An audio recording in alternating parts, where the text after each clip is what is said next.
ሰላም ጤና ይስጥልን ውድ አድማጮቻችን ለምቆያችሁ የኢትዮ ስፖርት ዩቲዩብ ቻናል ተከታታዮቻችን በዓለም ዳርቻ ያላችሁ ኢትዮ ስፖርትን የምትከታተሉ ሁሉ እንደምቆያችሁ ብለናል። እነሆ ፕሮግራማችን ተጀምሯል። በአርሰናል ቤት ያሉትን የተጫዋቾች የዝውውር ጉዳይ አፕዴቶችን የምንመለከትበት ሰዓት አሁን ላይ ተጀምሯል።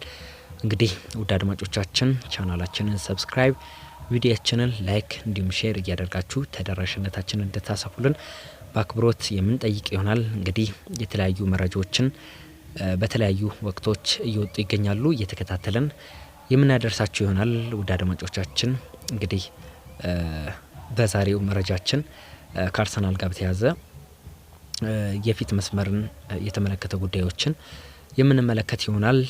በቀጥታ ወደ መረጃዎቻችን ነው የምናቀነው።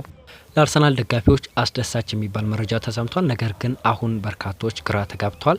የመድፈኞቹ ሀሳብ ምንድነው የሚሉትን ጉዳዮች ዛሬ እስኪ በጥቂቱ የምንመለከት ነው የሚሆነው። አርሰናል ቪክተር ጊዮኬሬሽ ወይንስ ቤንጃሚን ሼሽኮ ማንን ነው የሚያስፈርመው? ውድ አድማጮቻችን እናንተም ሀሳብ አስተያየታችሁን የሀሳብ መስጫ ሳጥናችን ላይ አጋሩን። ማን ወደ አርሰናል ይመጣል? ከትላንትና ጀምሮ ያጋራናችሁ ባለው መረጃ መሰረት ቪክተር ጊዮኬሬሽ አርሰናልን መርጧል። ምርጫውም አድርጓል። ጊዮኬሬሽ እንግዲህ እንደሚታወቀው በማንቸስተር ዩናይትድ በጥብቅ የሚፈለግ ተጫዋች ነው። ይህንን ተጫዋች ሩበን አሞሪ በስፖርቲንግ ሊዝበን ቤት አብረው እጅግ ድንቅ ስራ የሰሩ ነበር። አሁን ደግሞ ወደ ዩናይትድ እንዲመጣላቸው የሚፈልጉት ተጫዋች ነው። ነገር ግን ደግሞ ፋብሪዚዮ ሮማኖ፣ ዘ ታይምስ ጨምሮ የፖርቹጋል ጋዜጦች፣ መጽሔቶች የወጡት ዘገባዎች ደግሞ ጊዮኬሬሽ ከልጅነት ጀምሮ ለአርሰናል መጫወት ህልሙ እንደነበር የሚያሳዩ መረጃዎች ወጥተዋል። ጊዮኬሬሽ ምንም እንኳን ማንቸስተር ዩናይትድ ጥያቄ ቢያቀርብለትም እሱ ግን ብቸኛው ህልሙ ለአርሰናል መጫወት እንደነበር ተረጋግጧል።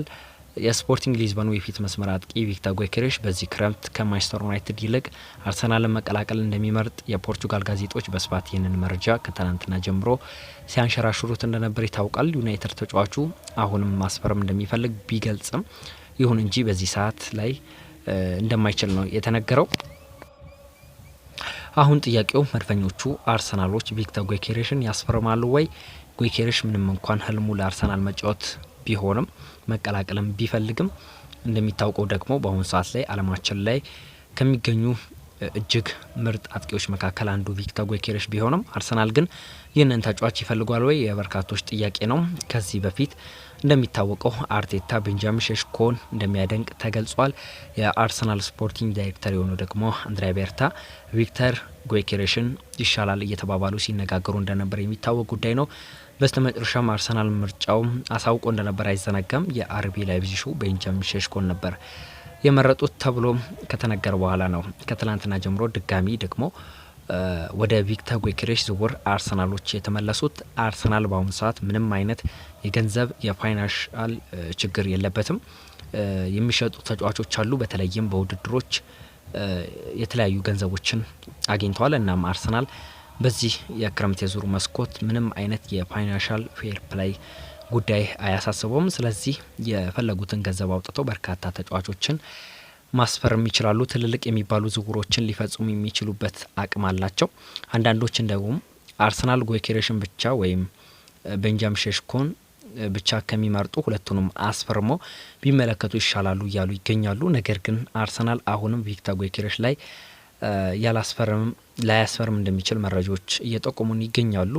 ምክንያቱም ደግሞ አሁንም አርሰናል ከሼሽኮና ከጊዮኬሬሽ የተሻለ የትኛው አጥቂ ነው ለአርሰናል አጫዋት የሚሆነው የሚለውን ነገር የብዙዎች ጥያቄ ነው። ሚኬል አርቴታ በደንብ በጥልቀት መመልከት የፈለገውም ይህንን ነው። ስለዚህ ጊዮኬሬሽ ወደ አርሰናል በግልጽ መምጣት እፈልጋለሁ ብሎ ተናግሯል። በግልጽ ቢናገርም ግን አርቴታ ለኔ አጫዋት ጊዮኬሬሽ አልፈልገውም ብሎ ከተናገረ ለአጫዋቴ አይመችም ካለ ተጫዋቹ ምን ማድረግ አይቻልም። ጊዮኬሬሽ ትተው ወደ ቤንጃሚን ሼሽኮ መድፈኞቹ ፊታቸውን እንዲሁም ደግሞ ትኩረታቸውን እንደሚያዞሩ እየተገለጸ ይገኛል። የቤንጃሚን ሼሽኮ ጉዳይ ላይ በተለይም በባለፈው ሳምንት ስንነጋገር እንደነበር አርሰናል ቅድሚያ ሰጥቶ እየሰራ የነበረው በዚህ ተጫዋች ላይ ነበር። በዚህ ተጫዋች ዝውውር አርሰናል አድቫንስት ነበር። ይህንን ተጫዋች እንደሚያስፈርመው ያስብ ነበር። አርሰናሎች ትልልቅ ንግግሮች ላይ እንደነበሩ እየተዘገበ ነበር። አሁንም ኮላፕስ አላጋጠማቸውም፣ ግን እስካሁን ድረስ ከስምምነት መድረስ አልቻሉም። በገንዘብ ላይ ከስምምነት መድረስ አልቻሉም። ቤንጃሚን ሼሽኮ ወደ አርሰናል መዛወርን ይፈልጋል። በተለይም ከአርሰናል የመጣለትን ፕሮጀክት ሙሉ ለሙሉ ተስማምቷል ነው የተባለው። ነገር ግን አርሰናል ከክለቡ ጋር መስማማት አልቻለም። በአርሰናል ፕሮጀክት በጣም ተደንቋል። የሚኬል አማርቲያንን ዝውውር ፈልጉታል ነው የተባለው። ግን አሁን የሚቀር ጉዳይ አለ። በግል ስምምነት ከክለቡ ጋር በገንዘብ ጉዳይ ከስምምነት አልደረሱም። ሼሽኮ ጋር ያለው ኢንቴንሽን ይህ ነው። ሼሽኮ ወደ አርሰናል የሚዘዋወርበት እድል አለ። አሁንም ቢሆን አርቢ ላይፕዚጎች ለዚህ ተጫዋች እንደ መረጃዎች ከሆነ አርቢ ላይፕዚጎች ከፍተኛ ገንዘብ ነው የሚፈልጉት። ከ80 እስከ 100 ሚሊዮን ዩሮ ይጠብቃሉ ነው የተባለው። ዝውውሩ የሚዘገይበት ምክንያት ከዘገየ አንድ ምክንያት ይህ ሊሆን ይችላል። አርሰናልና ቤንጃሚን ሼሽኮ ምናልባትም ላይፕዚጎች እና አርሰናል የማይስማሙበት ምክንያት ካለ በገንዘብ ጉዳይ ሊሆን ይችላል። የምንመለከተው ጉዳይ ነው። አርሰናል አሁንም ንግግሮች ላይ ነው የሚገኘው። አላቋረጠም። ከስምምነት ግን አልደረሱም። ቤንጃሚን ሼሽኮንም አሁንም ራደር ውስጥ የገባ ተጫዋች መሆኑን በርካታ የመረጃ ምንጮች እየጠቆሙን ይገኛሉ። ትላንትና ግን እየወጡ ያሉ መረጃዎች አርሰናሎች መድፈኞቹ በድጋሚ ቪክተር ጊዮኬሬስን ለማስፈረም ፊታቸውን እንዳዞሩ እየተገለጸ ይገኛል። ምናልባትም በሚቀጥሉት ቀናት የዝውውር መስኮቶች ሲከፈት አዳዲስ መረጃዎችን የምንመለከት ይሆናል። እነዚህን እየተከታተልን ወደ እናንተ የምናደርስ ይሆናል። ውድ አድማጮቻችን ለሰዓቱ የነበሩን አጫጭር የአርሰናል ስፖርታዊ ጉዳዮች ይህንን ይመስላሉ። ሀሳብ አስተያየታችሁን የሀሳብ መስጫ ሳጥናችን ላይ ልታጋሩ እንችላላችሁ። ስለነበረን የአብሮነት ቆይታ ከልብ አርግቼ አመሰግናለሁ።